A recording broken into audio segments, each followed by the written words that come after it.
కృష్ణుడు వెన్న తిని దొంగతనం చేస్తాడని యశోదకి ఎప్పుడు కంప్లైంట్ చేస్తూ ఉంటారు. కానీ యశోద మాత్రం నమ్మనే నమ్మదు.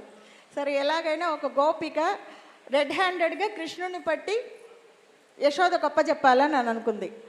అందుకని వాళ్ళ ఇంట్లో వెన్న రెడీ చేసి వెన్నని ఉట్టికి కట్టి పైన కట్టేసింది, ఉట్టిలో పెట్టి పైన కట్టేసింది.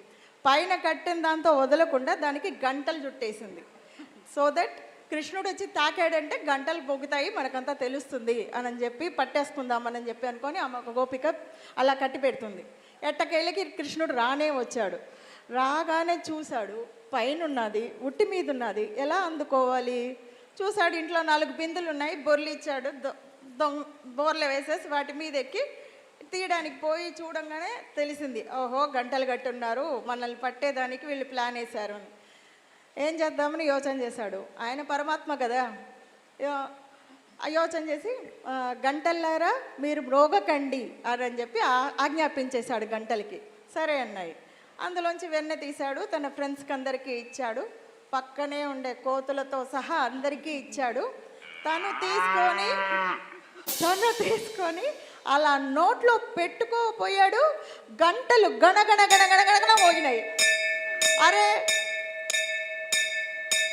అరే గంటల్లారా మిమ్మల్ని మోగద్దంటే ఎందుకు మోగారు అని అడిగితే, ఏం చేస్తాం స్వామి, మిగతా వాళ్ళకైతే సరి కానీ నీకైతే నైవేద్యం కదా, నైవేద్యం పెట్టేప్పుడు గంటలు కొట్టి మాకు అలవాటు అయిపోయింది అని అంటారు. ఈ ఒక్కొక్క లీలల వెనక ఒక పెద్ద రహస్యం ఉంటుంది. ఇలా కృష్ణుణ్ణి అనుకోగానే మన అందరికీ చిన్న లీల విలంగానే ఓ మనసులోంచి ఒక సంతోషం. అలా కృష్ణుడు మన మనసుల్లో తన చిన్ని పాదాలతో సృజిస్తాడు. ఆ సృజించడం వల్ల ఆయన మనం అనుకోవడం వల్ల, ఆయన పాదాలను అనుకోవటం వల్ల మన పాపాలు కరిగిపోతాయి.